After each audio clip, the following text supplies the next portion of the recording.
Darius Webb avait 38 ans et, pendant 6 ans, il avait cru avoir bâti quelque chose de réel. Il gérait un système hospitalier le jour, dirigeait sa maison avec une précision tranquille et aimait sa femme de la manière que sa tante lui avait enseigné par l'action, non par la performance. Chaque deuxième week-end du mois, Adrienne préparait son sac pour une nouvelle activation client. Atlanta, Nashville, Charlotte. Il ne l'a jamais remise en question. Il lui préparait son sac. C'était le genre d'homme qu'était Darius, le genre que sa femme décrivait à ses amis comme étant sans ambition, le genre qu'elle qualifiait de « à l'aise dans la moyenne ».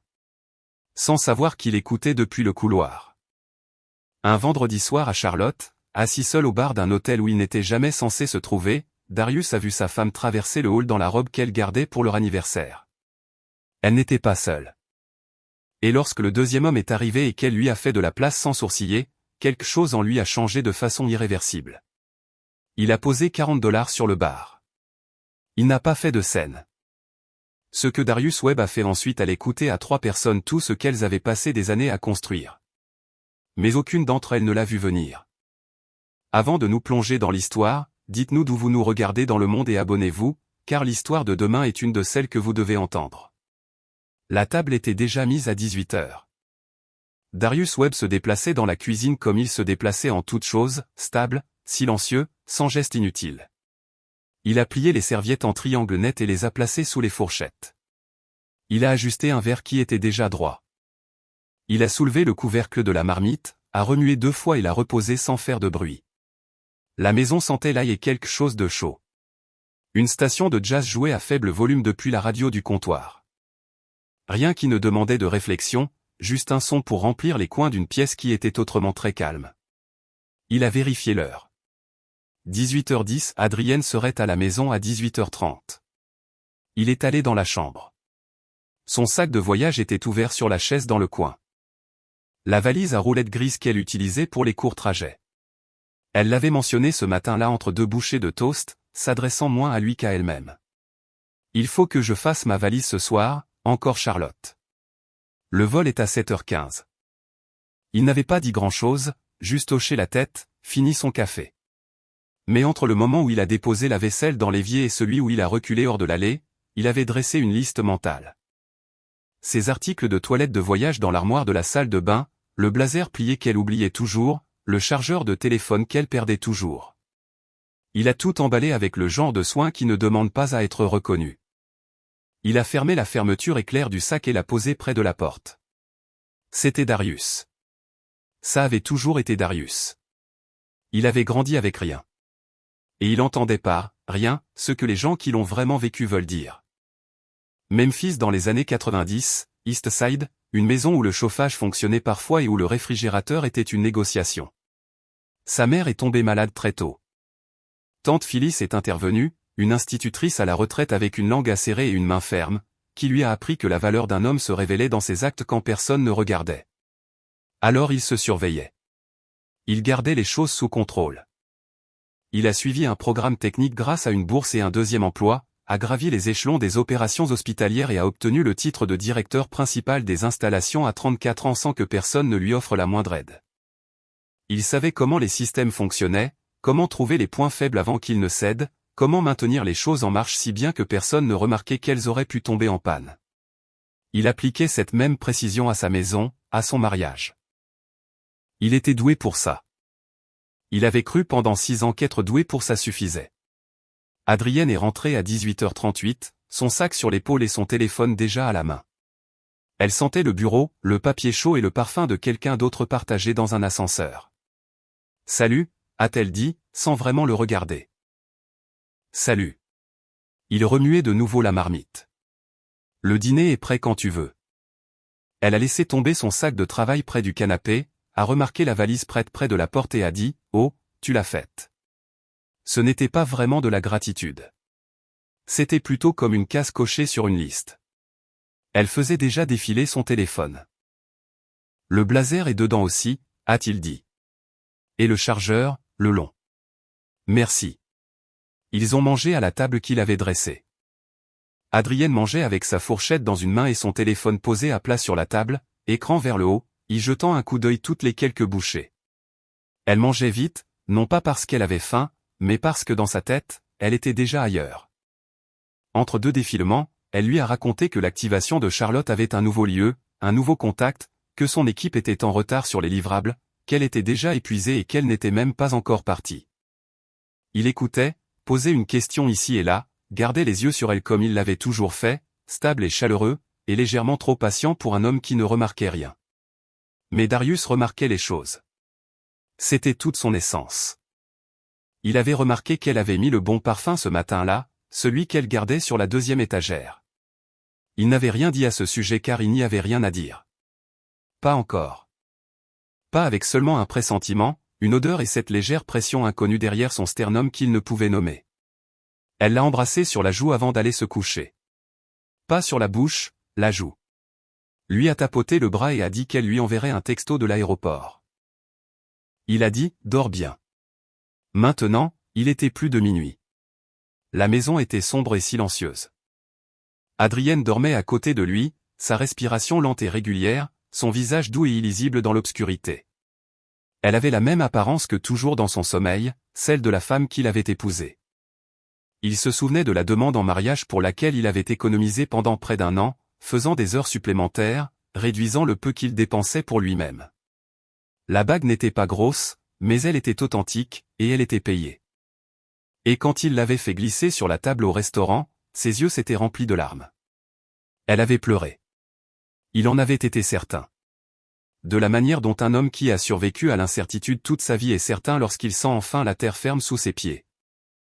Il en avait été certain. Maintenant, il fixait le plafond. La voix de Walter lui est revenue à l'esprit. Juste une question, rien de plus. Lancé nonchalamment par-dessus le goulot d'une bouteille de bière vendredi dernier. T'as jamais remarqué qu'elle part toujours seule, même quand c'est la même ville 2 fois. Darius avait ri sur le moment. Il avait changé de sujet, mais la question l'avait suivi jusqu'à la maison, et elle était là maintenant, dans le noir, pesant sur sa poitrine là où se trouvait autrefois sa certitude. Il a regardé le plafond pendant longtemps, et pour la première fois en 6 ans, il s'est demandé. Le jeudi suivant, Darius est rentré du travail pour trouver Adrienne déjà en train de faire sa valise. C'était la première chose. Elle ne faisait jamais sa valise la veille.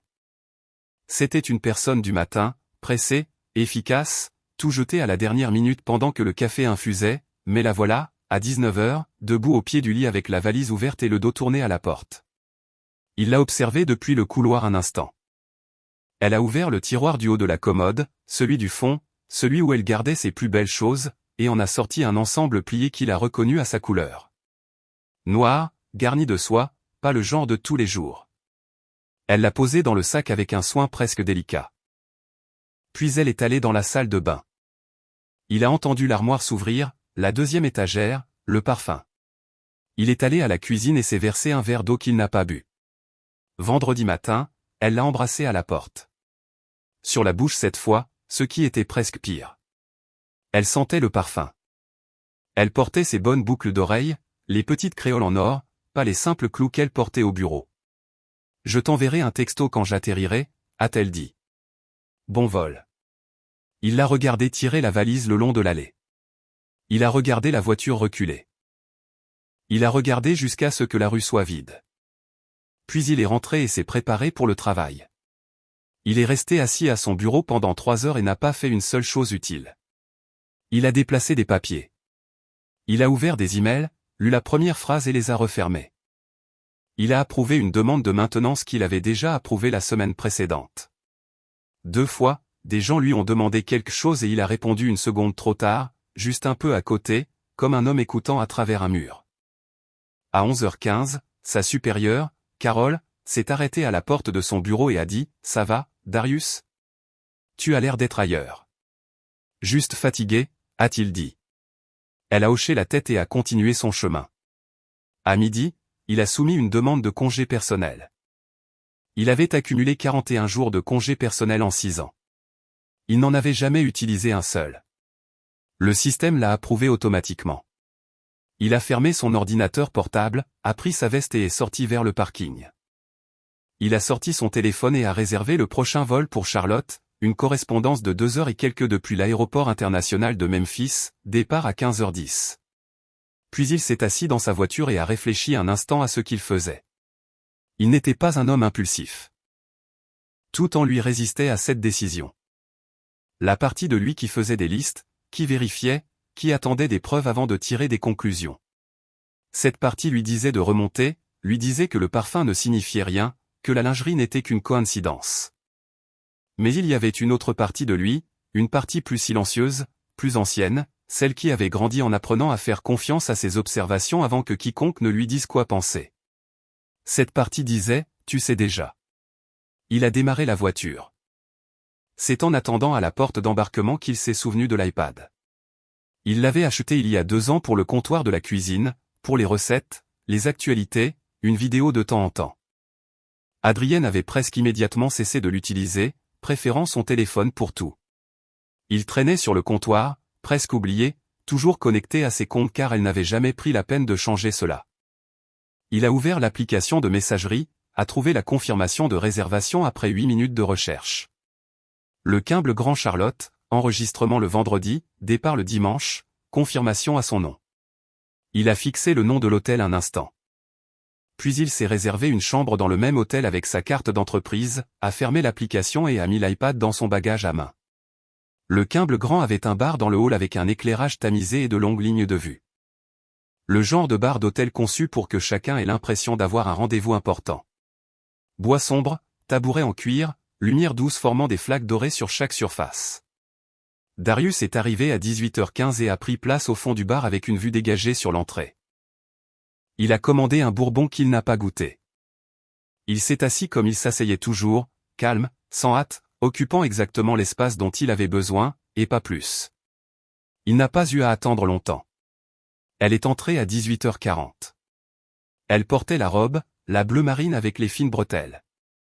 La robe qu'elle lui avait dit garder pour leur dîner d'anniversaire au printemps. Elle riait de quelque chose, riant déjà avant même d'être complètement entrée. Et sa main reposait sur le bras d'un grand homme en blazer anthracite. Naturellement, comme si elle la posait là depuis des années. Darius a reconnu l'homme de la manière dont on reconnaît quelque chose que l'on ne savait pas chercher. Grand, soigné, avec l'assurance facile de quelqu'un qui n'a jamais eu à compter quoi que ce soit. Ils se sont dirigés vers une banquette d'angle. Ils se sont assis près l'un de l'autre. À un moment donné, elle a levé sa fourchette, quelque chose au bout, et l'a tendue de l'autre côté de la table. L'homme s'est penché et l'a prise. Elle a souri comme si c'était la chose la plus naturelle au monde. Darius a pris son bourbon, l'a reposé sans boire. Puis le deuxième homme est arrivé, plus jeune, peut-être 30, 33 ans. Il est entré, sa veste sur le bras, balayant la pièce du regard, et quand ses yeux se sont posés sur la banquette, il n'a pas hésité. Il a marché droit vers eux. Adrienne a levé les yeux. Elle ne s'est pas crispée. Elle n'a pas eu l'air surprise, ou prise sur le fait, ou même étonnée. Elle s'est simplement décalée pour faire de la place, comme on fait de la place à quelqu'un que l'on attendait déjà. Les trois se sont installés ensemble. Darius est resté assis au bar pendant longtemps, assez longtemps pour que ses glaçons fondent et que le bourbon devienne fade et sans goût. Il a regardé sans regarder, de la manière dont il avait appris à observer les choses sans laisser son visage trahir quoi que ce soit qu'il pourrait regretter. Puis il a posé $40 sur le bar, soigneusement plié sous le verre. Il a marché jusqu'à l'ascenseur, et monté en silence, a trouvé sa chambre, qui était propre et neutre et sans âme, et s'est assis sur le bord du lit dans le noir. Il n'a pas allumé la lumière. Il est resté assis, complètement immobile, et a laissé le poids de ce qu'il venait de voir s'installer lentement en lui, comme quelque chose de lourd s'installe quand on arrête d'essayer de le soutenir. Puis il a pris une décision. Pas ce soir. Il n'agirait pas ce soir. Il allait d'abord construire quelque chose. Il était à la porte d'embarquement à 6h15. L'aéroport était calme à 7h. Quelques voyageurs avec des valises à roulettes, une équipe de nettoyage travaillant à l'autre bout du terminal, les lumières du plafond encore tamisées avant l'aube. Darius s'est assis sur une chaise en plastique près de la fenêtre et a regardé le tarmac dans la lumière grise du matin. Son téléphone a vibré à 8h50. L'activation s'est super bien passée. Épuisé. Lol. Tu me manques. Il l'a lu une fois. Puis il a répondu, fier de toi. Rentre saine et sauve. Il a appuyé sur envoyer, a posé le téléphone face contre son genou, et a de nouveau regardé le tarmac. L'avion était à moitié vide. Il avait un siège près du hublot et personne à côté de lui, ce qui était bien car il avait besoin de calme. Une fois qu'ils ont atteint leur altitude de croisière au-dessus des nuages, il a ouvert l'application Notes de son téléphone. Il a fixé l'écran blanc un instant. Puis il a commencé à écrire. Pas des sentiments. Il n'était pas prêt pour les sentiments. Des faits. 14 mois de voyage le deuxième week-end. Il a écrit ça en premier. Puis Atlanta, Charlotte, Nashville, Birmingham, Charlotte encore. Les dates quand il les avait. Les villes où il ne les avait pas, il les a estimées. Il a écrit, le Quimble Grand Charlotte réservé à son nom. Confirmation envoyée à l'iPad partagé qu'elle a oublié. Il a écrit le nom de l'homme. Il ne le connaissait pas encore, pas avec certitude, mais il l'avait entendu le dire une fois, peut-être 8 mois auparavant. La mention d'un client, nonchalamment pendant le dîner. Foster quelque chose. Il a écrit, Foster, et a mis un tiret après. Il a écrit, la robe bleu marine fine bretelle. Celle qu'elle gardait. Il a écrit, le parfum. Deuxième étagère. Il a écrit, la fourchette. Il s'est arrêté là un moment, à regarder par le hublot le néant blanc en dessous. Puis il a écrit, deuxième homme, plus jeune, arrivé après. Elle s'est décalée. Pas de surprise. Il a décrit le visage du deuxième homme tel qu'il s'en souvenait. La veste sur le bras, le balayage facile de la pièce, la ligne droite qu'il a suivie jusqu'à la banquette comme s'il savait déjà exactement où il allait. Il a écrit pendant 40 minutes. Au moment où les roues ont touché le sol à Memphis, il avait 2 pages, nettes, précises, sans adjectifs superflus, sans phrases qui n'étaient pas vraies. Il les a relues une fois, puis a verrouillé son téléphone. Il a appelé Walter depuis le parking. Il s'est assis dans sa voiture, moteur éteint, le silence du garage autour de lui, il a composé le numéro et Walter a répondu à la deuxième sonnerie. Salut. La voix de Walter était calme, sans hâte, la voix d'un homme qui avait appris il y a longtemps à ne pas gaspiller d'énergie avant de savoir de quel genre de journée il s'agirait. Darius a parlé lentement, sans la moindre émotion dans la voix. Il a raconté ce qu'il avait vu. Il a nommé l'hôtel. Il a décrit l'homme, grand, en blazer, sûr de lui, peut-être 40 ans, et le nom dont il se souvenait à moitié. Il a décrit le deuxième homme. Il a mentionné l'iPad, la confirmation, le compte partagé qu'elle avait oublié. Il y a eu une pause à l'autre bout du fil, pas longue. Walter n'était pas le genre d'homme qui avait besoin de longues pauses. Dis-moi ce dont tu as besoin, a dit Walter. Darius lui a dit, des noms, des antécédents, des documents, un dossier vérifié, le genre qui tiendrait la route sous examen, de qualité professionnelle, rien de bâclé. Walter est resté silencieux une seconde de plus. Et puis il a dit, j'aurai quelque chose pour toi d'ici mardi. Je t'en suis reconnaissant. Ne me remercie pas tout de suite, a dit Walter. Remercie-moi quand tu auras terminé. Darius a raccroché. Il est resté assis dans le garage encore 2 minutes, regardant le pilier en béton en face de sa voiture. Puis il a démarré le moteur et est rentré chez lui. Il a défait le lit en rentrant. Il a rassemblé les draps, les 2 tés d'oreiller, la housse de couette, et les a mis à la machine.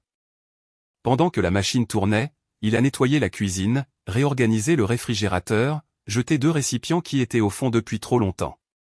Il s'est préparé un vrai repas. Poulet, légumes rôtis, riz cuit correctement sur la cuisinière.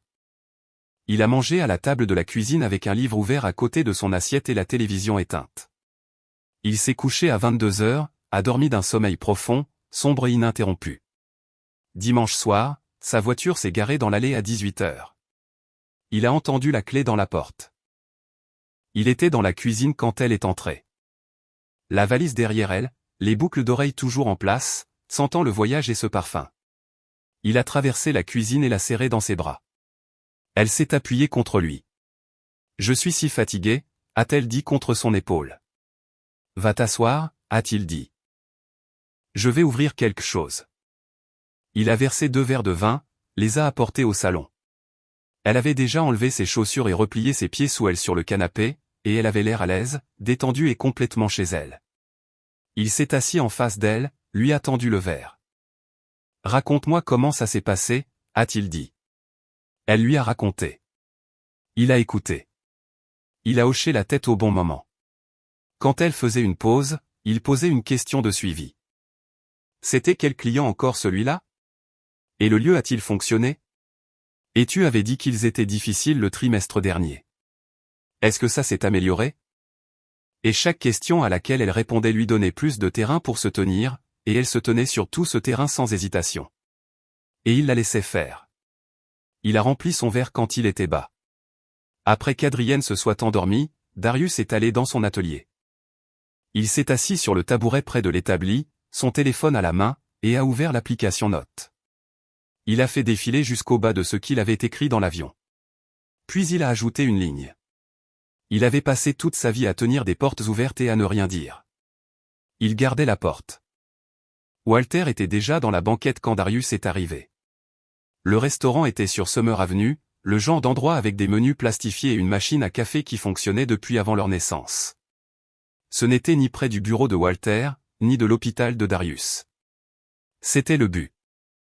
Walter l'avait choisi, et Walter choisissait les choses avec soin. Il avait un dossier sur la table à côté de sa tasse de café. Rien d'écrit à l'extérieur, juste un simple dossier en manille posé là comme si de rien n'était. Darius s'est glissé dans la banquette en face de lui. La serveuse est venue. Darius a commandé un café. Elle est partie. Walter n'a pas ouvert le dossier tout de suite. Il a d'abord pris une gorgée de sa tasse, a regardé par la fenêtre la rue, puis a regardé de nouveau Darius. « Tu es sûr de vouloir faire ça ici ?» a demandé Walter. « Je peux te l'envoyer. »« Ici, c'est bien » a dit Darius. Walter a ouvert le dossier. Le nom complet de l'homme était Foster Kimble, 41 ans. Promoteur immobilier, basé à Charlotte, marié depuis 11 ans, 2 enfants, un garçon et une fille, tous deux au collège. Darius a regardé ce détail. Puis il est passé à autre chose. Walter avait obtenu les registres de facturation par un contact dans un service de données commerciales, toutes les informations étaient publiques, tout était légal. L'entreprise d'Adrienne avait été engagée pour fournir des services de marketing à la société de développement de Kimble depuis un peu moins de 2 ans. Compte actif, facturation continue. Son département traitait les factures de son entreprise sur un cycle trimestriel. Elle couchait avec un client dont les paiements finançaient ses bonus. Darius a lu cette partie 2 fois, non pas parce qu'il ne comprenait pas, mais parce qu'il voulait être sûr de l'avoir parfaitement comprise. La femme, a dit Darius. Isabelle Kimble. Walter a tourné à la page suivante.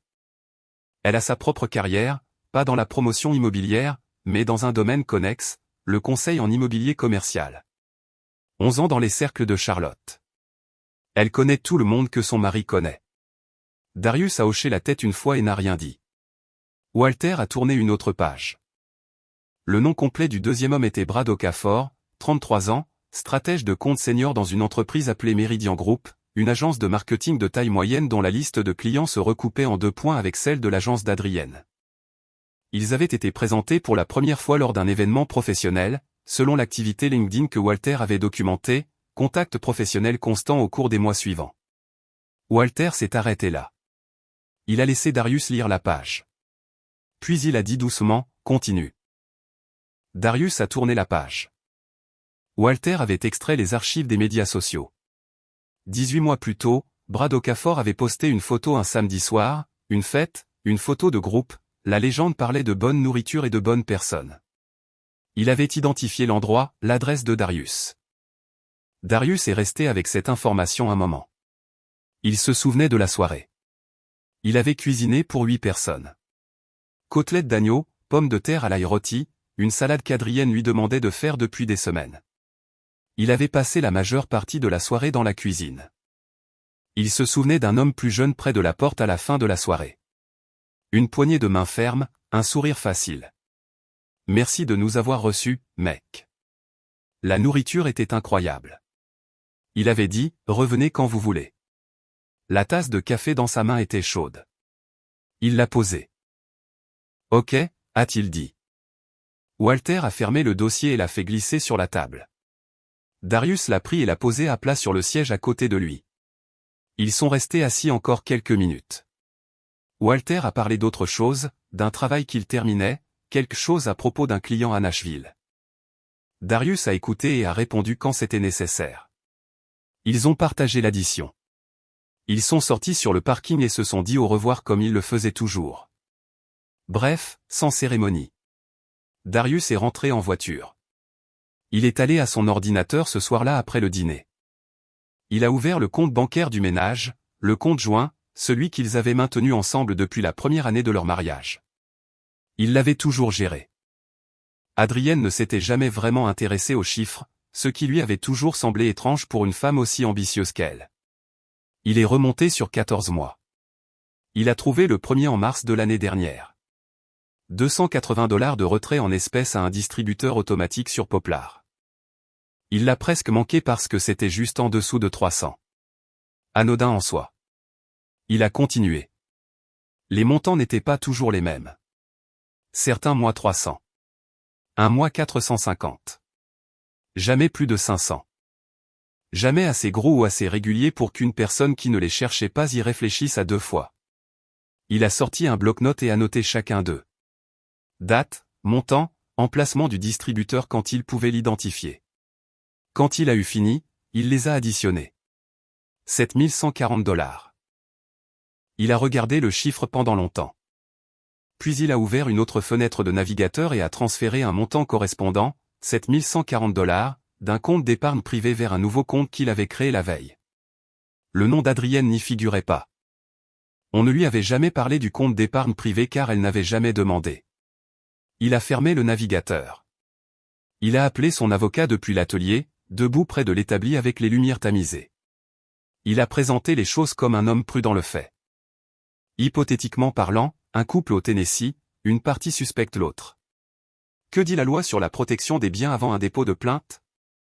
L'avocat, qui connaissait Darius depuis 11 ans et n'était pas un homme facilement dupé par les formulations, a répondu à chaque question avec précision et n'en a posé aucune. Ils ont parlé pendant 20 minutes. Darius l'a remercié et a dit qu'ils déjeuneraient bientôt ensemble. Il avait acheté le coffre-fort dans une quincaillerie de Bartlett. En espèces, pas de carte. Un petit modèle ignifuge, en acier gris, serrure numérique. Il l'avait installé lui-même dans l'atelier le samedi précédent, boulonné au sol derrière l'armoire où il gardait ses outils. Il l'a ouvert maintenant. Il a placé le dossier de Walter à l'intérieur, à plat contre le fond. Puis il l'a fermé, l'a verrouillé, a testé la poignée une fois. Il a éteint la lumière de l'atelier, est rentré et s'est couché à son heure habituelle. La lumière du porche était déjà allumée quand Darius s'est garé. Elle était toujours allumée après la tombée de la nuit. Phyllis l'avait gardée ainsi pendant 30 ans, à travers 2 quartiers, 3 maisons différentes et une très longue vie. La lumière signifiait la même chose qu'elle avait toujours signifié. Quelqu'un est là. Quelqu'un est attendu. Entrez. Il n'avait pas appelé. Il est resté assis dans la voiture un instant, moteur éteint, regardant la lueur jaune sur les marches du perron. Le quartier était calme. Quelqu'un plus bas dans la rue avait sa télévision allumée. Une lumière bleue vacillant à travers un rideau. Un chien a aboyé une fois et s'est tu.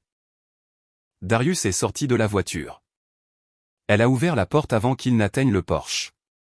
Elle avait probablement entendu la voiture. Phyllis entendait tout. C'était l'une des choses chez elle qui n'avait jamais changé. Pas au cours des quelques 30 années où Darius l'avait connue. Elle avait 64 ans, petite et solide à la manière d'une femme qui s'était tenue devant des classes pendant 4 décennies et n'avait jamais eu besoin d'élever la voix pour obtenir le silence. Elle portait une robe de chambre et des lunettes de lecture remontées sur son front. Elle a regardé son visage, 5 secondes, peut-être moins. Elle s'est écartée et a tenu la porte ouverte. Elle a préparé du thé glacé sans demander. Il s'est assis à sa table de cuisine, la même qui était là depuis son adolescence. En bois sombre avec une petite marque de brûlure dans un coin, laissée par un plat à gratin qu'elle avait posé trop vite un Thanksgiving. Elle a posé un verre devant lui et s'est assise en face de lui avec le sien.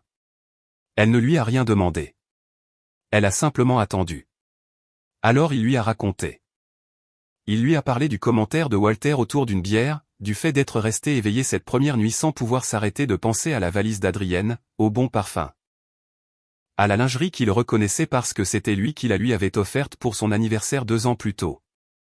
Il lui a parlé de Charlotte, de la réservation de la chambre dans le même hôtel, du fait d'être assis au bar dans sa veste et de regarder sa femme entrer dans la robe d'anniversaire, la main sur le bras d'un autre homme. Facilement, familièrement, comme si elle l'avait fait 100 fois. Il lui a parlé de la banquette d'angle, de la fourchette.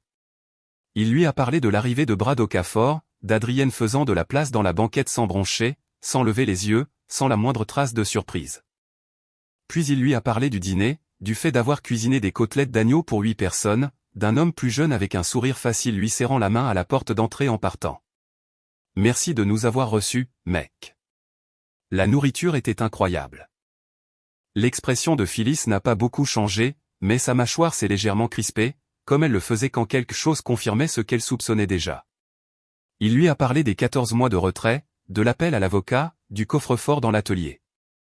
Il lui a tout raconté, non pas comme un homme livrant un rapport, mais comme un homme déposant quelque chose qui était devenu trop lourd à porter de la même manière. Il n'a pas pleuré, mais sa voix s'est éraillée à quelques reprises, et il n'a pas essayé de la lisser. C'était la seule pièce où il n'avait pas à le faire. Quand il a fini, la cuisine était silencieuse. Le réfrigérateur bourdonnait. Dehors, le vent soufflait dans les arbres. Phyllis l'a regardé pendant un long moment. Puis elle a dit, « Termine ce que tu as commencé. » Elle a entouré son verre de ses 2 mains. Puis, « Appelle-moi et je cuisinerai. » C'était tout. Pas de « As-tu pensé à une thérapie ?» Pas de « Peut-être qu'il y a plus à l'histoire. » Pas de « Tu dois prier à ce sujet. » Juste, termine, puis appelle. Il a hoché la tête. Il était sérieux. Il était sur le point de se lever de table quand Phyllis a repris la parole. « Il y a quelque chose que j'ai gardé, » a-t-elle dit. Sa voix était égale, mais elle regardait la table en le disant. « Je veux que tu l'aies maintenant. » Il a attendu. Il y a 2 étés, au barbecue chez Marcus et René. Tu étais au grill la plupart de l'après-midi. Elle a fait une pause. Adrienne et moi étions assises près des glacières. On parlait de rien. Je ne me souviens même pas comment ça a commencé. Mais elle a dit quelque chose sur toi. Phyllis a levé les yeux vers lui. Elle a dit que tu n'avais pas d'ambition, que tu te contentais d'être dans la moyenne. La cuisine était très calme. Darius n'a pas bougé. Il tenait le verre de thé glacé à 2 mains et regardait un point sur la table, et est resté avec ces 2 mots pendant longtemps. Se contenter d'être dans la moyenne. Pas que le mariage avait des problèmes, pas qu'elle était malheureuse, pas qu'elle voulait plus ou se sentait seule ou souhaitait que les choses soient différentes. Elle avait regardé l'homme qui faisait ses valises sans qu'on le lui demande, qui gérait leurs finances pendant qu'elle dépensait librement, qui cuisinait pour ses amis et leur serrait la main à sa propre porte. Et elle l'avait qualifié de « dans la moyenne ». Phyllis n'a rien dit d'autre. Elle n'en avait pas besoin. Elle l'avait gardé pendant 2 ans, et maintenant cela lui appartenait, et elle lui faisait confiance pour savoir quoi en faire. Il a fini son thé. Il l'a remercié. Il l'a serré dans ses bras à la porte. Elle l'a tenu un peu plus longtemps que d'habitude, puis il est redescendu les marches du porche jusqu'à la voiture. Il n'a pas allumé la radio. La ville défilait devant ses fenêtres dans le noir. Station-service, carrefour, la longue et plate étendue de route qui séparait le quartier de Phyllis du sien. Il a respecté la limitation de vitesse. Il a gardé les 2 mains sur le volant. Dans la moyenne. Il a pensé à ce mot tout le long du trajet. Il l'a retourné comme une pierre, a examiné chaque côté, a réfléchi à ce que cela signifiait qu'elle l'ait dit à Phyllis. Pas à lui, pas dans une dispute, pas dans un moment de colère, mais nonchalamment à un barbecue pendant qu'il était à 20 pieds de là à cuisiner pour sa famille. Il a pensé à tout ce qu'il avait construit à partir de rien. Le programme technique qu'il avait payé lui-même. Le poste de débutant dans les installations qu'il avait pris à 24 ans et transformé en un poste de direction en une décennie de matin à 7 heures et de systèmes documentés que son hôpital utilisait encore, le compte d'épargne privé qu'elle ne connaissait pas, le coffre-fort ignifuge dans l'atelier. L'avocat qui avait répondu à chaque question sans en poser aucune. Il a pensé à ce mot tout le long du trajet. Quand il s'est garé dans l'allée, il a coupé le moteur. Il est resté assis un moment dans la voiture silencieuse. Sa mâchoire était serrée. Ses mains étaient stables. Il est sorti et est rentré. Le 2e dossier est arrivé un jeudi. Walter l'a fait glisser sur la même table de restaurant qu'auparavant. Même banquette d'angle, même mauvais café, même homme qui ne disait pas plus que nécessaire.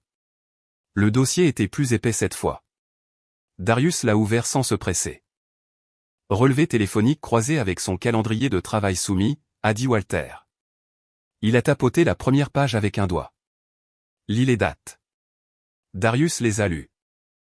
L'activation de Charlotte, celle dont Adrienne lui avait envoyé un texto depuis la chambre d'hôtel, celle qu'elle avait décrite pendant le dîner du dimanche avec le genre de détails faciles que seul un menteur expérimenté peut gérer, n'avait pas eu lieu le mois où elle y avait assisté. L'événement client réel avait eu lieu 3 mois plus tôt. C'était un fait public. Le propre site web du client avait le résumé publié, photos incluses, daté. Adrienne avait pris l'événement réel, l'avait avancé sur le papier et l'avait déposé comme justification de frais de déplacement remboursables, hôtel, repas, kilométrage. Tout cela soumis au service comptable de son entreprise pour un événement qui avait déjà eu lieu et auquel elle n'avait pas assisté. Darius a posé la page à plat sur la table. Combien, a-t-il demandé. Un peu moins de 900 $. Rien que pour ce voyage. Walter a croisé les mains autour de sa tasse de café. Mais le schéma remonte plus loin si quelqu'un voulait regarder. Darius a hoché la tête lentement. Il n'avait pas l'air surpris. Il n'avait pas l'air en colère. Il avait l'air d'un homme confirmant une mesure qu'il avait déjà estimée. Assez proche. Maintenant vérifié. Walter a fait glisser un deuxième document, une page imprimée avec une section près du bas surlignée en jaune. L'entreprise de Brad Okafor a un code de conduite, a dit Walter. Il le signe chaque année. Cette section couvre les relations personnelles qui créent des conflits d'intérêts avec des contacts adjacents aux clients. Il a fait une pause. L'agence d'Adrienne et l'entreprise de Brad partagent 2 comptes clients qui se chevauchent. Ils se sont rencontrés lors d'événements professionnels sur ces comptes. Chaque partie de ce qu'ils ont fait a franchi cette ligne. Darius a lu la section surlignée 2 fois. Le langage était formel et précis. Il ne laissait aucune place à l'interprétation. Il a pensé au sourire facile de Brad Okafor. La poignée de main ferme à la porte d'entrée. La nourriture était incroyable, mec. Il a pensé à Brad signant ce document une fois par an, 4 ans de suite, puis faisant exactement ce qu'il interdisait, utilisant l'accès professionnel même qu'il était censé protéger. Il a fermé le dossier. Bon travail, a-t-il dit. Walter a pris son café. Tu as besoin d'autre chose de moi pour l'instant. Pas ce soir. Il a tout relu à la table de son atelier ce soir-là, après qu'Adrienne soit allée se coucher. La maison était silencieuse. La lumière de l'atelier formait un petit cercle jaune sur la table. Dehors, il avait commencé à pleuvoir. Un son bas et régulier contre le toit, le genre de son qui rendait tout scellé et privé.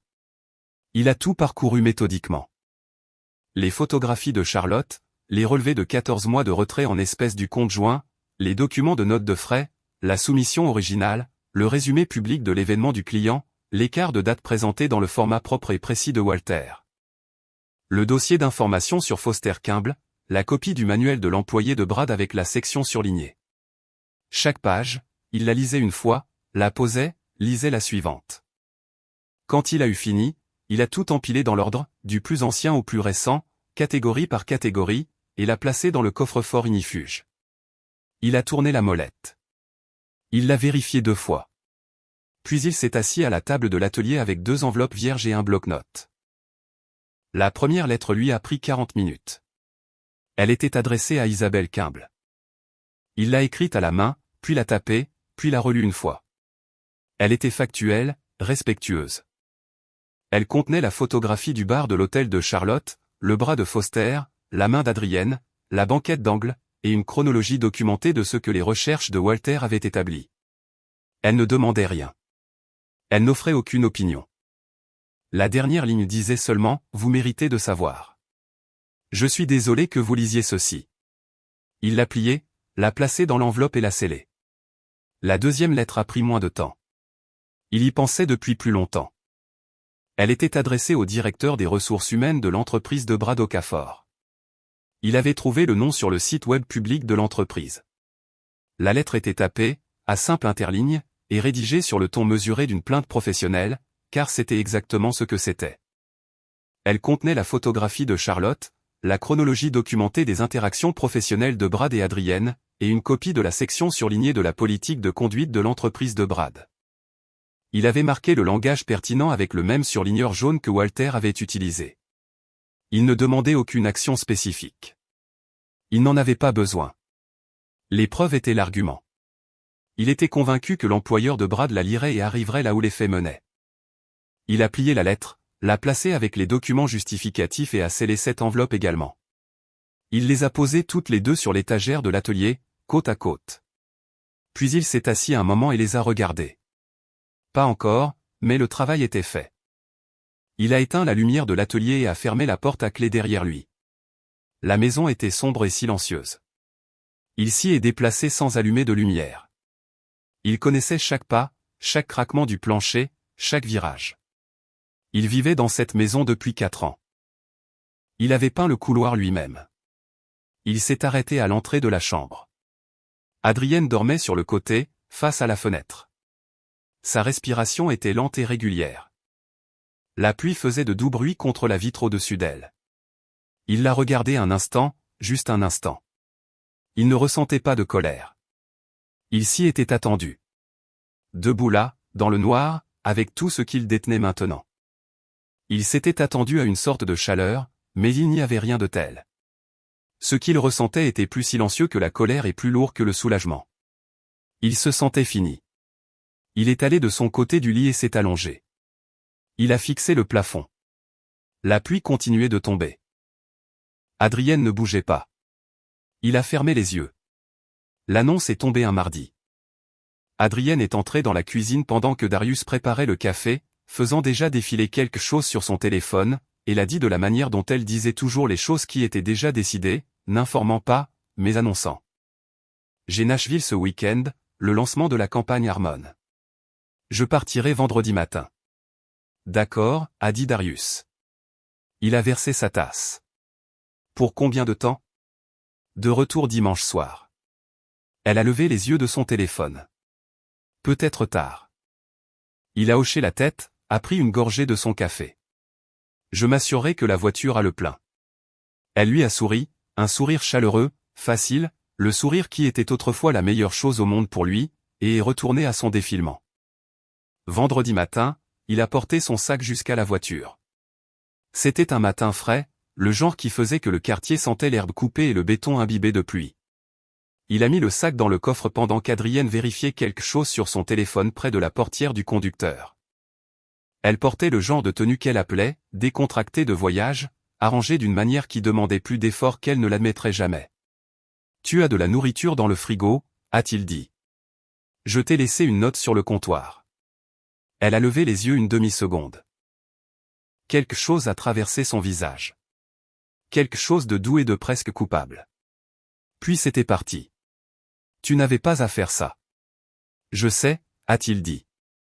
Elle l'a embrassé sur la joue, est montée dans la voiture, et sortie de l'allée. Il est resté là et a regardé jusqu'à ce qu'elle tourne au coin de la rue. Puis il est rentré et a ouvert l'application de suivi sur son téléphone. Le traceur GPS que Walter avait installé était discret, légal et précis à moins de 30 pieds. Walter avait expliqué à Darius les lois pertinentes du Tennessee. Un conjoint pouvait légalement suivre un véhicule détenu en commun. La voiture était à leurs deux noms. Tout était documenté. Tout était en règle. Darius s'est assis à la table de la cuisine cet après-midi-là et a regardé le petit point bleu se déplacer vers le nord sur la carte. Il a bu son café. Il l'a regardé se garer. L'adresse qui est revenue quand il l'a cherché n'était pas un centre de conférence. Ce n'était pas un hôtel avec une aile de salle de bal ou un emplacement dans un quartier d'affaires.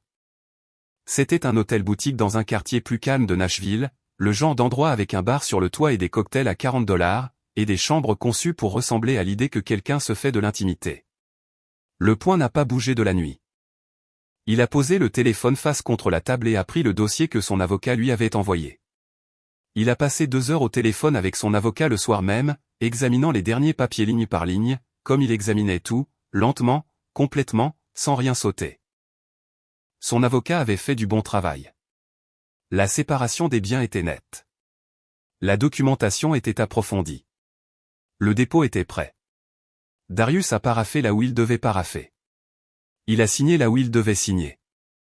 Il a pris des photos de chaque page avec son téléphone et a remis les originaux dans le dossier. « Tu es sûr du timing ?» a demandé son avocat. « Oui » a dit Darius. « D'accord, je déposerai lundi. Merci. Il a raccroché et a vérifié le traceur. Le point bleu n'avait pas bougé. Samedi matin, il est allé au bureau de poste. Il avait les 2 enveloppes dans un sac en papier ordinaire, le genre qu'il utilisait pour les courses. Il les a posées sur le comptoir une par une. Il a payé pour un envoi en recommandé avec accusé de réception pour chacune. Le commis lui a donné 2 reçus. Il les a pliés et les a mis dans son portefeuille. Il est rentré chez lui, s'est préparé le petit déjeuner, l'a mangé lentement. Il a vérifié le traceur une fois de plus. Le point bleu se trouvait dans le même parking de Nashville où il était depuis vendredi après-midi. Il a rangé le téléphone et est allé à l'atelier. Il avait une étagère à remonter. Adrienne est revenue dimanche soir, juste après 19h. Elle a franchi la porte, rayonnante de la manière spécifique dont elle l'était toujours après ses week-ends, reposée et les yeux brillants, souple dans ses mouvements avec l'aisance particulière de quelqu'un qui a obtenu exactement ce qu'il voulait. Elle l'a embrassé sur la joue, a laissé tomber son sac près des escaliers. Le lancement de la campagne s'est si bien passé, a-t-elle dit en le suivant dans la cuisine. Le client a tout adoré. Je pense qu'on va obtenir l'extension complète du contrat. C'est génial, a dit Darius. Il servait le dîner. Elle s'est assise à table et s'est versé un verre du vin qu'il avait déjà ouvert. Elle a parlé de Nashville de la manière dont elle parlait toujours de ses voyages, avec des détails confiants et bien construits qui ressemblaient à des souvenirs mais étaient construits comme un script. Il l'a laissé parler. Il a servi la nourriture. Il a posé 1 ou 2 questions faciles et a hoché la tête aux réponses. Au milieu du dîner, elle a posé sa fourchette et a dit, presque comme une pensée après coup, je pensais à acheter une nouvelle voiture, quelque chose avec une meilleure technologie. Je regardais quelques options. Elle a pris son vin. Nos économies sont enfin en bonne forme. On a travaillé dur pour ça. Darius l'a regardé de l'autre côté de la table. On devrait s'asseoir et parler des finances, a-t-il dit. Ce week-end, peut-être. Elle attrapait déjà son téléphone. Ouais, bien sûr. Ce week-end. Ce week-end, a-t-il répété. Elle n'a pas levé les yeux. Il a débarrassé la table après le dîner, a fait la vaisselle à la main, comme il préférait, les a séchés, les a rangés. Puis il est allé à l'atelier. L'étagère où les 2 enveloppes avaient reposé était vide. Il l'a regardé un moment. Juste du bois nu et une légère trace de poussière là où le papier avait été. Il a ouvert le coffre-fort. Tout à l'intérieur était ordonné, étiqueté et en attente. Il l'a regardé une fois, puis il a fermé la porte, a tourné la molette et l'a vérifié 2 fois. Il a éteint la lumière. Tout était en mouvement. La cuisine était silencieuse quand Adrienne est descendue. Pas d'odeur de café, pas d'œufs sur le feu, pas de radio, juste le faible bourdonnement du réfrigérateur et le chant des oiseaux du matin à travers la fenêtre au-dessus de l'évier. Darius était déjà à table. Il était assis droit, les 2 mains à plat sur la surface, un dossier en manie devant la chaise en face de lui. Il était habillé, non pas en vêtements de week-end, mais de la manière calme et délibérée qui indiquait qu'il était debout depuis un moment. Il l'a regardée quand elle est entrée. Il n'a pas souri. « Assieds-toi » a-t-il dit. Pas durement, juste d'un ton égal. Adrienne s'est arrêtée au bord de la cuisine. Elle était en robe de chambre, les cheveux lâchés, avec la douceur particulière de quelqu'un qui ne s'était pas encore construit en la personne qu'elle montrait au monde. Elle a regardé le dossier, puis lui. « Qu'est-ce que c'est ? » « Assieds-toi, Adrienne. » Elle s'est assise. Il a ouvert le dossier et l'a tourné vers elle. Il n'a rien dit au début. Il l'a laissé regarder. La première page était la photographie de Charlotte, claire et nette. Adrienne dans la robe d'anniversaire, sa main sur le bras de Foster Kimball, le bar du hall derrière eux dans une douce lumière dorée. La deuxième page était le relevé GPS de Nashville, la position de la voiture horodatée, l'adresse de l'hôtel-boutique imprimée en haut. La troisième page était un tableau soigneusement organisé. 14 mois de retrait en espèces de leur compte d'épargne joint. Date, montant, un total en bas, 7000 et quelques. La quatrième page était une copie de la note de frais qu'Adrienne avait déposée pour Charlotte. À côté, une impression du calendrier public réel de l'événement du client montrant que l'activation avait eu lieu 3 mois plus tôt. Adrienne a fixé les pages. Son visage a traversé plusieurs émotions très rapidement. Ce n'est pas, elle s'est arrêtée. A recommencé. Cette photo ne montre pas ce que tu penses qu'elle montre. Nous étions à un événement professionnel. C'est un client. Tu interprètes mal. Les registres de l'hôtel montrent que vous vous êtes enregistrés dans la même chambre, a dit Darius. Sa voix était calme. Complètement calme, comme un homme lisant un document préparé. Parce que c'était exactement ce qu'il avait fait. Les retraits en espèces c'était pour je m'occupais de quelque chose pour ma mère. Je ne pensais pas devoir t'expliquer chaque transaction. Il a sorti une deuxième feuille du dossier et l'a posée à côté de la première. Les relevés bancaires de sa mère, que son avocat avait demandé par les voies légales. Aucun dépôt correspondant. Adrienne a regardé le papier, sa mâchoire s'est crispée. Sais-tu à fouiller dans mes affaires? Tu as suivi ma voiture. Sa voix a changé. A monté. Tu m'as suivi jusqu'à Charlotte. Tu as fait en sorte que quelqu'un m'espionne? Qui fait ça? Quel genre de personne fait ça? Elle se penchait en avant maintenant, les deux mains sur la table, la couleur montant à son visage, la colère jouée pour masquer la panique. La manière dont une personne attaque quand elle n'a plus rien à défendre. Darius l'a laissé finir. Puis il a dit doucement, un homme qui avait besoin de la vérité, car la femme qui était censée la lui dire ne le faisait pas, les mots ont atterri et sont restés. Adrienne s'est rassise. La colère s'est repliée. Elle a pressé sa main sur sa bouche et, un instant, elle est restée très immobile. Puis ses épaules sont tombées et les larmes sont venues. De vraies larmes, ou assez vraies. Le genre de larmes qui viennent quand le sol cède enfin. J'arrêterai, a-t-elle dit.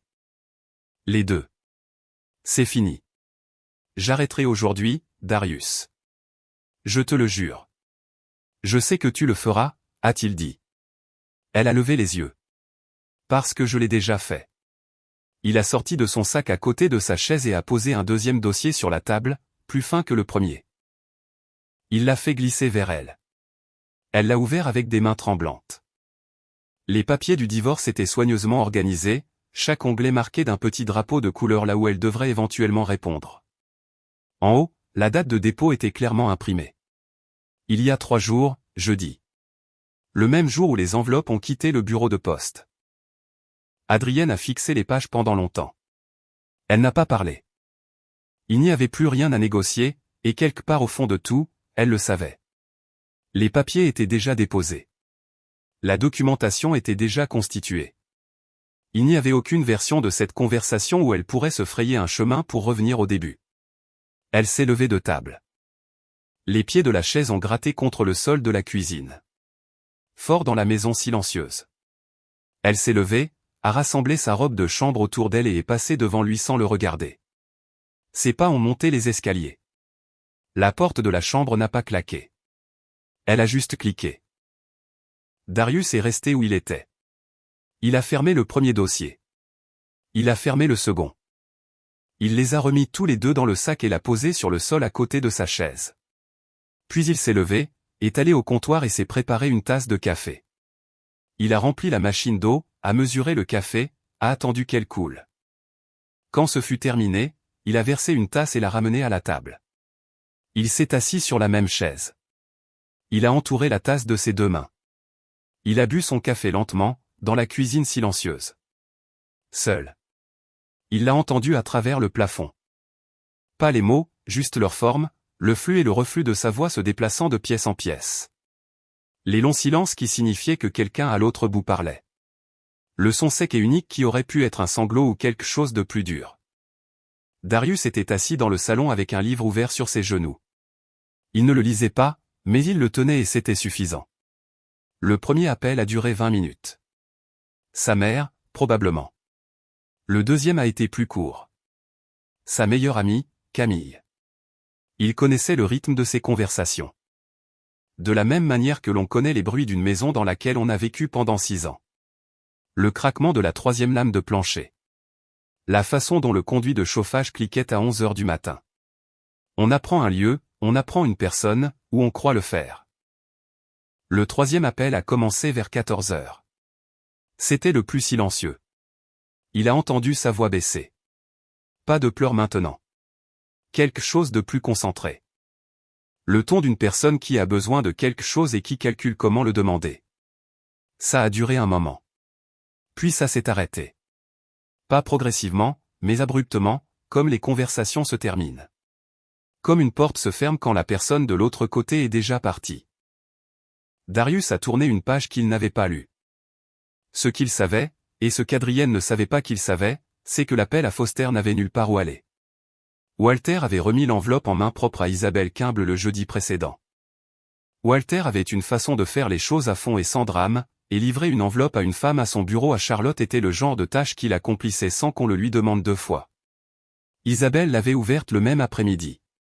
Elle avait confronté Foster le vendredi soir. Le samedi matin, le même matin où Darius posait 2 dossiers sur la table de la cuisine, Foster Kimble n'était pas un homme en position de sauver qui que ce soit. Il se tenait dans sa propre cuisine à Charlotte, regardant sa femme lire une chronologie imprimée que Darius avait organisée avec le même soin qu'il apportait à tout.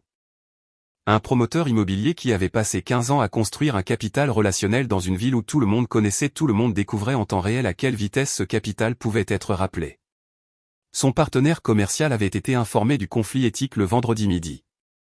Le problème de facturation client, l'agence d'Adrienne facturant la société de Foster pour des services de marketing pendant toute la durée de la liaison, n'était pas le genre de choses qu'un partenaire commercial absorbait tranquillement.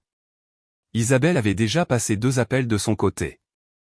Un a un avocat spécialisé en divorce, un a une femme avec qui elle déjeunait le premier samedi de chaque mois, une femme qui connaissait la moitié du cercle immobilier de Charlotte et qui comprenait sans qu'on le lui dise explicitement ce que signifiait la voix d'Isabelle Kimble au téléphone. La réputation de Foster ne s'est pas effondrée d'un coup. Elle s'est contractée discrètement, efficacement, et de la manière spécifique dont les réputations se contractent lorsque les personnes qui comptent cessent de retourner les appels à la même vitesse qu'auparavant. Il n'a pas rappelé Adrienne. Il avait ses propres comptes à rendre. Brad Okafor l'avait appris différemment. L'enveloppe adressée à son directeur des ressources humaines était arrivée le vendredi matin. L'examen de conformité de l'entreprise s'était déroulé comme les examens de conformité se déroulent lorsque les preuves sont claires et que la violation est sans ambiguïté, rapidement et sans appétit pour la nuance. Brad avait signé le code de conduite de son entreprise chaque année pendant 4 années consécutives. La signature était dans les dossiers. La politique était claire. La relation documentée avec un contact adjacent à un client, initié via un accès à un événement professionnel et maintenu en utilisant des introductions professionnelles, ne laissait aucune zone grise. À la fin de la journée de vendredi, Brad ne travaillait plus là. L'entreprise a informé les 2 clients communs d'un problème de conformité par protocole. On ne leur a pas tout dit. On leur en a dit assez. La nouvelle s'est répandue dans le secteur de la manière dont l'information professionnelle se répand toujours, discrètement de personne à personne dans les espaces entre les réunions. Jusqu'à ce que le nom de Brad porte un poids qui n'avait rien à voir avec ses compétences réelles et tout à voir avec l'histoire qui l'accompagnait désormais. Il a envoyé 11 candidatures dans les semaines qui ont suivi. 4 entreprises ont répondu. 2 ont offert des entretiens. Aucune n'a offert un emploi. Finalement, il a accepté un poste de coordinateur de niveau intermédiaire dans une petite entreprise régionale à 2 États de là, la moitié du salaire, aucun statut, une ville où personne ne le connaissait encore, ce qui était la seule chose positive de la situation. L'entreprise d'Adrienne a reçu la plainte formelle la semaine suivante. Les notes de frais falsifiées et la documentation sur l'éthique client, soumise par l'avocat de Darius au nom de Darius, avec tout en pièces jointes. Le responsable de la conformité a ouvert l'examen dans les 24 heures. Le jeudi, Adrienne était en congé administratif. Ce soir-là, Darius a posé son livre sur la table basse et a appelé Phyllis. Elle a répondu à la 2e sonnerie. C'est fait, a-t-il dit. Une pause. Puis, viens dimanche, je cuisinerai. Oui, madame, a-t-il dit. Je serai là. Le trajet jusqu'à la maison des Holloway a duré 40 minutes. Phyllis était assise sur le siège passager, son sac à main sur ses genoux et ses mains croisées dessus. Elle s'était habillée avec soin, un chemisier bleu marine, un pantalon pressé, de petites boucles d'oreilles en or, le genre de tenue qui disait qu'elle prenait cela au sérieux sans rien dire. Elle n'a pas demandé à Darius comment il se sentait. Elle le savait déjà. Elle regardait l'autoroute et le laissait conduire. Il avait repassé sa chemise ce matin-là. Gris foncé, sans cravate. Il avait pris son petit déjeuner, lavé son assiette et l'avait séchée à la main avant de la remettre dans le placard. Il avait tout fait à sa vitesse normale car il n'y avait aucune raison de se presser. La réunion se déroulerait comme elle se déroulerait. Il avait le dossier. Il avait Phyllis. C'était assez. Les Holloway vivaient dans une maison de plain-pied en briques avec un jardin bien entretenu dans le sud de Memphis. La mère d'Adrienne, Connie, les a accueillis à la porte. C'était une petite femme avec les pommettes d'Adrienne et des yeux prudents, et elle a regardé Darius de la manière dont les gens regardent quelqu'un qu'ils plaignent et respectent en même temps. « Merci d'être venu », a-t-elle dit. « Bien sûr », a dit Darius. Adrienne était déjà à l'intérieur, assise à la table de la salle à manger. Elle s'était apprêtée, maquillage complet, coiffée, et quand Darius est entré, elle l'a regardé avec une expression presque composée. Presque. Son père, Randall, se tenait près de la fenêtre. 62 ans, un sergent-chef de l'armée à la retraite, un homme qui avait serré la main de Darius au mariage et lui avait dit de prendre soin de sa fille. Il a hoché la tête une fois quand Darius est entré. C'était tout. La sœur cadette d'Adrienne, Kezia, était à l'autre bout de la table. 28 ans, plus douce qu'Adrienne, déjà les yeux rouges. Darius s'est assis. Phyllis s'est assise à côté de lui, a posé son sac à main par terre et n'a rien dit. Connie a parlé la première. « Nous vous aimons tous les deux », a-t-elle dit. Et nous croyons juste qu'avec une thérapie, avec le bon type d'aide, deux personnes qui ont construit quelque chose ensemble peuvent retrouver leur chemin. Randall s'est raclé la gorge. Chaque mariage rencontre un mur. Chaque mariage. Ce qui compte, c'est de ne pas abandonner avant d'avoir fait le travail. Kezia a regardé ses mains. Elle a fait une erreur, Darius. Elle le sait. Elle souffre aussi. Darius les a laissés finir. Il n'a ni hoché la tête ni secoué la tête. Il a simplement attendu, de la manière dont un homme attend quand il n'est pas incertain. Et quand la pièce est devenue silencieuse, il a sorti le dossier de son sac à ses pieds et l'a posé sur la table. « Je veux vous montrer quelque chose », a-t-il dit. « Pas pour vous faire de la peine, mais parce que je pense que vous méritez de savoir ce qui s'est passé en entier. » Il l'a ouvert. Il les a guidés à travers, de la même manière qu'il avait guidé Adrienne le samedi précédent, calmement, dans l'ordre, sans élever la voix. La photographie de Charlotte. Le relevé GPS de Nashville. Les retraits financiers sur 14 mois. Les notes de frais falsifiées. Foster Kimball nommé. Brad Okafor nommé. Quand il a mentionné Brad, il a laissé la phrase suivante flotter seule. Brad Okafor a assisté à un dîner chez nous il y a 18 mois. J'ai cuisiné pour 8 personnes ce soir-là. Il m'a serré la main à la porte en partant. La pièce était très silencieuse. Randall Holloway a posé sa tasse de café. Il a regardé sa fille pendant un long moment, pas avec colère exactement, quelque chose de plus final que la colère. Puis il s'est levé, a marché dans le couloir et a fermé la porte derrière lui.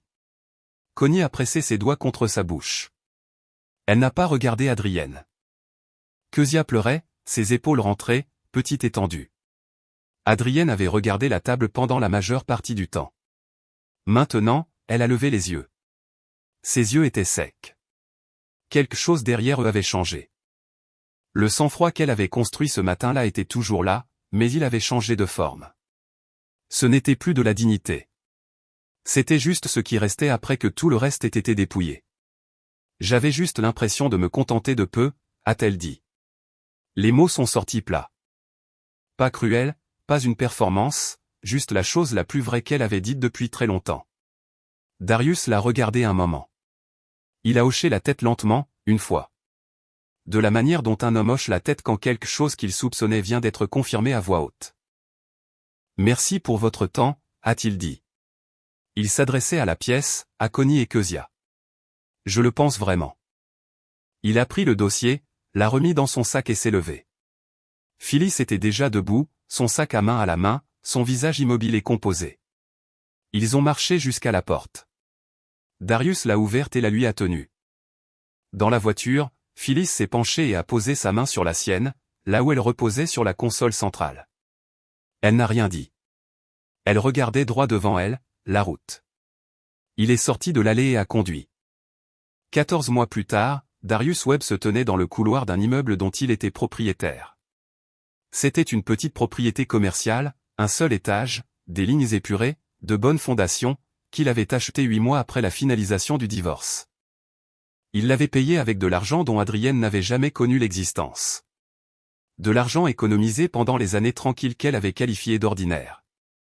Son entreprise de conseil en installation occupait 2 des bureaux. Ses 2 premiers clients étaient des systèmes hospitaliers. Son 3e était la ville. Phyllis avait encadré le premier contrat signé et l'avait accroché dans son salon sans sa permission. Il l'avait vu dimanche et n'avait pas dit un mot parce qu'il n'y avait rien à dire. Walter était son premier partenaire commercial. C'était la chose la plus naturelle au monde. La maison où Darius vivait maintenant était plus petite que celle qu'il avait partagée avec Adrienne. Il l'avait choisie ainsi. Elle avait un atelier avec de l'espace pour respirer, une cuisine qui recevait une bonne lumière le matin, et un jardin qui était entièrement, totalement à lui. Il cuisinait le dimanche, il lisait le soir. Il se déplaçait à son propre rythme à travers ses propres journées. Et il n'y avait personne dans la maison jouant le confort ou gérant sa conscience de leur malheur. Il ne reconstruisait rien. Il vivait, tout simplement. L'examen de conformité d'Adrienne s'était terminé comme il devait se terminer. Les notes de frais falsifiées superposées à la violation de l'éthique client avaient rendu sa position intenable. Elle avait déménagé à Atlanta 6 mois après son licenciement, une ville où sa réputation n'était pas encore arrivée avant elle. La réinitialisation était lente, humiliante de la manière spécifique dont les réinitialisations sont humiliantes lorsque vous ne pouvez pas prétendre que la raison en était hors de votre contrôle. Elle appelait sa mère tous les dimanches. Elle n'appelait pas Darius. Foster Kimball avait perdu la majorité de la propriété d'un projet de développement dans la procédure de divorce. Isabelle avait gardé la maison, les relations et la position dans le cercle immobilier de Charlotte qui avait toujours été à moitié la sienne.